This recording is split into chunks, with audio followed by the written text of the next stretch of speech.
Interlink kini resmi menghadirkan Interlink Visa Card. Ini adalah langkah besar untuk membawa aset digital kripto lebih dekat ke penggunaan di dunia nyata. Selama ini banyak produk Web3 hanya fokus pada penyimpanan atau trading. Tapi Interlink Visa Card berbeda. Kartu ini dibuat agar kripto bisa langsung digunakan untuk pembayaran sehari-hari. Dengan kartu ini, pengguna bisa dengan mudah mengubah aset digital seperti USDT dan ETH menjadi alat pembayaran nyata. Jadi, kripto tidak lagi hanya angka di layar, tapi benar-benar bisa dipakai untuk belanja. Proses pendaftarannya juga dibuat cepat dan simpel, tanpa langkah rumit atau teknis yang membingungkan. Keunggulan lainnya adalah integrasi yang luas. Kartu ini bisa digunakan di berbagai platform seperti Apple Pay, Google Pay, Notion, Shopee, Grab, dan semua sistem yang mendukung Visa. Artinya, kamu bisa pakai untuk hampir semua kebutuhan harian. Mulai dari belanja, transportasi, sampai layanan digital.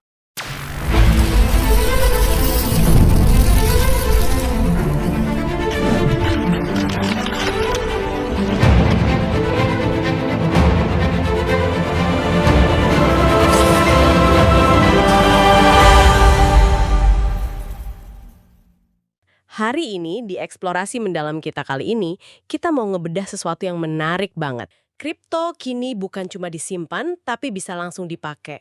Selama ini kan kegunaan aset digital itu mentok cuma di ekosistemnya mereka sendiri aja. Kalau kamu mau ngubah aset kripto kamu jadi, katakanlah, sepiring nasi goreng? Wah, prosesnya panjang banget itu. Iya kan? Sangat panjang dan berbelit. Berangkas itu sekarang udah ditarik kabelnya, terus dicolokin langsung ke kasir minimarket. Kartu terintegrasi kayak gini, bener-bener ngubah hitung-hitungan kita selama ini. Pengguna nggak perlu lagi ngelewatin rute administratif yang bikin pusing tadi. Dengan adanya infrastruktur yang bikin aset ini bisa langsung dipakai, kamu dapat kebebasan. Kamu jadi tenang karena tahu kalau amit-amit ada kebutuhan mendesak atau cuma sekedar pengen cairin profit dikit buat nyenengin diri. Saldonya itu beneran siap sedia detik itu juga ya? Bener banget, jadi ngasih rasa aman secara finansial sih.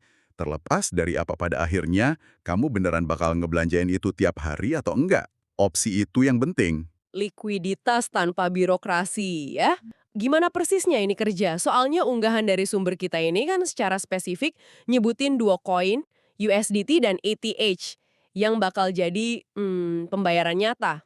USDT kan stablecoin, ya kan? Nilainya dipatok 1:1 sama dolar Amerika. Ini langsung ngeberesin masalah orang yang takut belanja pakai kripto gara-gara ngeri harganya anjlok atau meroket tiba-tiba.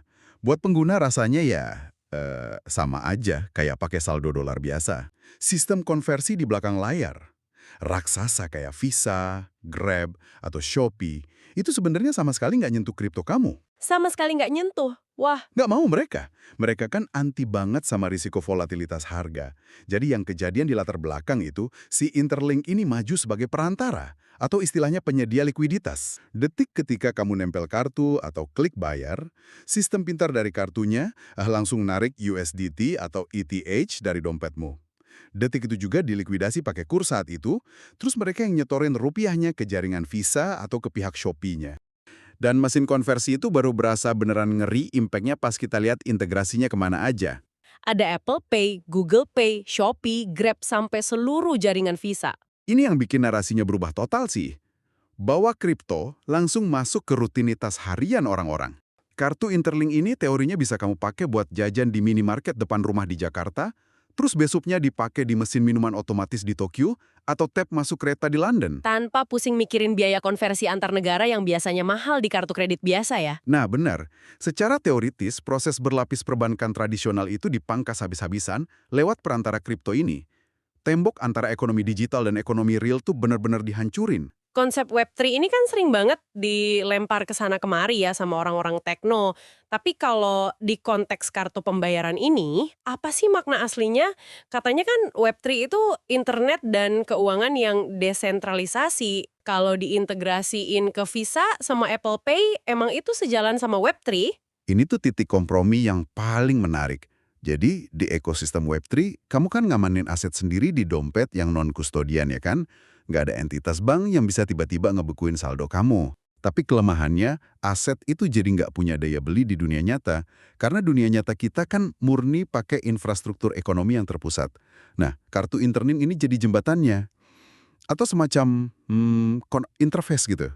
Pengguna tetap nyimpen duitnya di Web3 secara desentralisasi, tapi mereka dikasih kabel ekstensi buat nyolokin daya beli itu ke perbankan tradisional. Cuma pas transaksi terjadi aja. Wow, canggih juga ya. Di dunia digital ini, hampir semua proyek bikin token utilitas buat nyiptain insentif. Tujuannya simple, biar penggunanya tuh tetap terikat dan betah di dalam ekosistem mereka. Mereka pengen nyiptain permintaan yang muter terus buat token itu. Misalnya gini, makin banyak yang gesek kartu ini buat beli kopi, mungkin aja sebagian kecil dari biaya transaksinya dipakai buat ngebeli balik atau buyback token ITL dari pasar terbuka. Terus mungkin fungsi yang token IGLD tadi beda lagi. Bisa jadi kalau kamu punya sejumlah IGLD di dompet kamu dapat fasilitas premium. Ya kayak bebas biaya admin konversi mata uang kalau lagi belanja di luar negeri. Jadi ini tuh nyiptain satu putaran ekonomi mandiri, bukan cuma sekedar alat buat bayar doang. Terus tiba-tiba buat nikmatin bisa belanja di Grab pakai kripto, kamu disuruh nyerahin semua data pribadimu ke satu perusahaan. Apa nggak menghancurkan esensi kebebasannya Web3 itu sendiri? Tarik ulur antara privasi ekstrim yang ditawarin Web3 sama kepatuhan atau regulasi dunia nyata emang jadi isu paling panas sekarang ini. KYC ini emang nabrak etos awalnya kripto. Tapi coba kita lihat realitasnya. Jaringan kayak Visa atau raksasa kayak Apple, mereka tuh kan diikat kuat banget sama hukum internasional. Anti-money laundering atau AML, terus pencegahan pendanaan terorisme. Jadi ya KYC ini itu wajib. Semacam kompromi struktural yang nggak bisa ditawar. Jadi kalau dompet Web3 mau beneran terhubung ke kasir Indomaret, ya mereka harus rela ngelepas topeng anonimitasnya. Kalau kamu tetap pengen privasi mutlak, ya silahkan simpen USDT atau ETH kamu di dompet digital tanpa identitas. Tapi uang itu selamanya cuma muter-muter aja di dunia maya. Nggak bakal bisa jadi nasi goreng, haha. Begitu kamu pengen itu berubah jadi secangkir kopi beneran lewat Apple Pay, ya kamu harus bayar pajaknya. Dan pajaknya berupa data identitas kamu lewat KYC tadi. Secanggih apapun teknologi kartu ini, kalau penggunanya nggak lolos seleksi regulasi ini, ya semua inovasi tadi cuma sekedar wacana, nggak guna. Kartu Visa Interlink ini benar-benar jadi simbol pergeseran. Nyambungin dompet desentralisasi kamu langsung ke aplikasi rutinitas kayak Shopee dan Grab. Ditambah ada ekosistem koin kayak ITL yang nyoba ngasih bumbu cuan tambahan di setiap gesekannya. Tapi ya gerbang tolnya tetap dijaga ketat sama aturan KYC.